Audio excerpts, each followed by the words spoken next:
बिस्मिल्लाहिर्रहमानिर्रहीम अस्सलाम वालेकुम। आपका दोस्त सलमान हैदर। दुआ है परवरदिगार से कि उसने आपको और आपके अहले खाना को अपनी हिफ्ज़ो अमान में रखा हुआ हो। इससे कबल कि मैं आपको ये बताऊं कि आज यौम तशक्कुर है, इमरान खान साहब की जानिब से बाकायदा तौर पर दरख्वास्त की है, गुजारिश की है तमाम आवाम से कि इस शानदार फतह पर जो कल रात को अल्लाह ने उन्हें नसीब की उसके ऊपर यौम तशक्कुर बनाए। मैं उसकी डिटेल आपको बताऊँ कि आज बनी गाला में एमरजेंसी इजलास तलब किया गया, बाकायदा मुशावरती इजलास तलब किया गया। आज ही वो विनिंग स्पीच है जो इमरान खान साहब ने तैयार करनी है। रात गए शेख रशीद साहब ने पहले ही कह दिया था रात बहुत इम्तिहान वाली है जिसमें इमरान खान साहब को हर सूरत इस फतह के बाद अपने फैसले करने, उसकी डिटेल पे जाऊंगा। लेकिन कल की इस फतह से मुतल्लिक एस्पेक्ट्स जो है ना वो कुछ क्लियर और डिक्लेयर होना आपके सामने बहुत ज़्यादा ज़रूरी है, क्योंकि मैं जितनी स्क्रीन्स को वॉच कर रहा था ना वो एक सर्टन पैरा पे जाते उल्टी खाई नहीं जा रही थी ना मेन स्ट्रीम मीडिया से।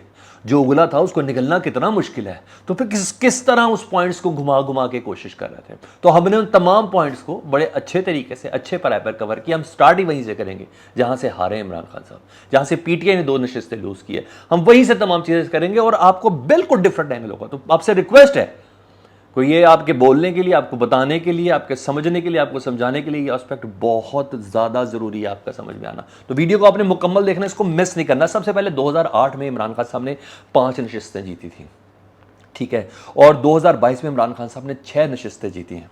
तो इमरान खान साहब ने अपना ही रिकॉर्ड तोड़ दिया है, ठीक है। पहली बात तो ये हो गया। इस दौरान उस शख्स को अल्लाह ने फतह दी है जिस दौरान अप्रैल से जुलाई तक इमरान खान साहब के ऊपर तवातर से इल्ज़ाम लगते रहे। जुलाई में अवाम ने पंजाब के अंदर मुस्लिम लीग नून की सियासत को दफन करके बता दिया कि नहीं, हमें इमरान खान पर यकीन है। उसके बाद जुलाई से आ गया अक्टूबर और ये इलेक्शन डे हो गई 16 अक्टूबर। इस दौरान इमरान खान साहब के ऊपर ऑडियो लीक्स आई। इस दौरान साइफर के बहुत ज़्यादा प्लानिंग के इल्ज़ाम आए। ममनुआ फंडिंग का केस इमरान खान के ऊपर स्टैब्लिश हुआ। दाएँ बाएँ के जितनी भी टॉप स्लॉट उनकी क़यादत है उसकी गिरफ्तारी से मुतलिक शुरू हुआ। तोशा खाना का फैसला महफूज किया गया। तौहीन अदालत का मुकदमा बनाया गया। रोज़ इमरान खान साहब को छोटी से छोटी और बड़ी से बड़ी अदालत में पेश कराया गया। इवन तौहीन मज़हब के हवाले से इमरान खान साहब के ऊपर कई पर्चे दिए गए। 780 दहशतगर्दी का मुकदमा इमरान खान पर बना। इसके अलावा 144 बना। बहरहाल इन तमाम केसेस के बावजूद इमरान खान साहब के कल के नताइज ने, पीटीआई के नताइज ने बता दिया है कि पीटीआई की जो मकबूलियत का ग्राफ है वो इस लेवल पर है, 1 इंच भी नीचे नहीं गया, ठीक है। हाँ, 2 नशिस्तों पर शिकस्त हुई, वो मैंने आपको ज़रूर बताना है। और इसकी सबसे बड़ी जिंदा मिसाल क्या है सर, इस पॉइंट पे आपने ज़रूर सोचना है।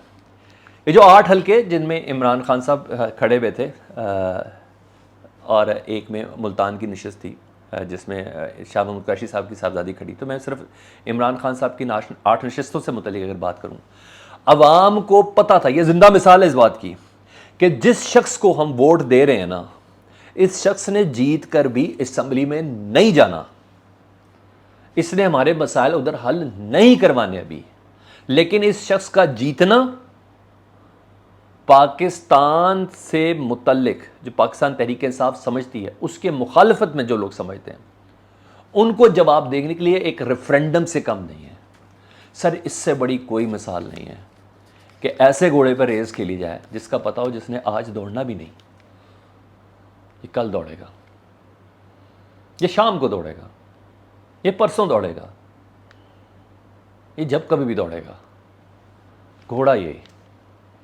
तो ये अवाम का इतना बड़ा एतमाद है, इससे बड़ी कोई चीज़ नहीं। हाँ, कहने वाले कह रहे हैं जी ये तो पीटीआई की सीटें थी, इसमें भी इमरान खान 8 में से 2 हार गए, पीटीआई वाले हार गए।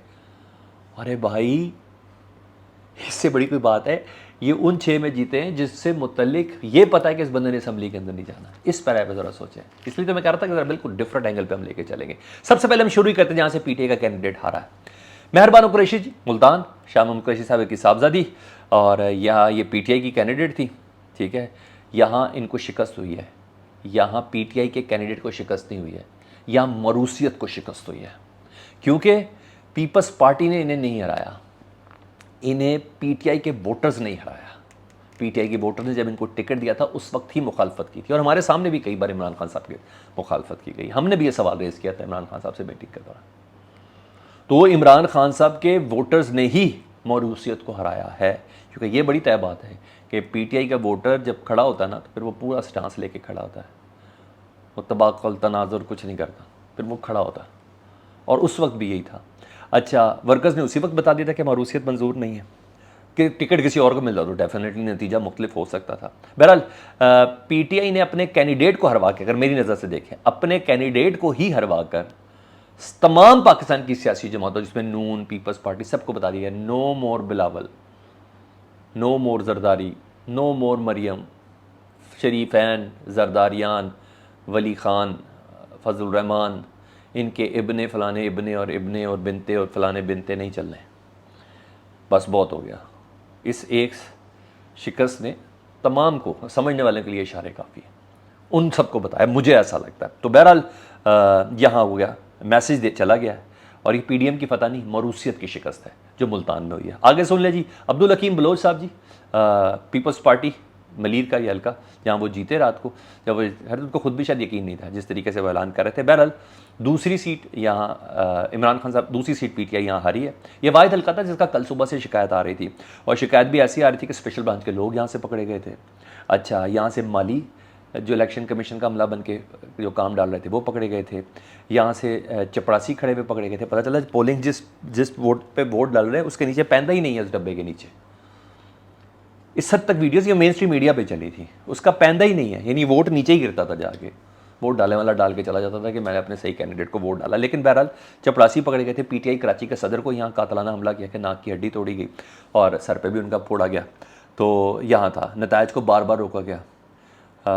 इसके बाद अब्दुल हकीम बलोच साहब जीते हैं जाके, पोलिंग रोकी जाए ये सबको पता है, पोलिंग डिले हो जाए सबको पता है कि मुखालिफ पार्टी जीत रही हो, तो तभी ये तमाम काम होता है। तो इखलाकी तौर पर मुझे पीटीआई यहाँ फतह याबी नज़र आई है दो हल्कों के में।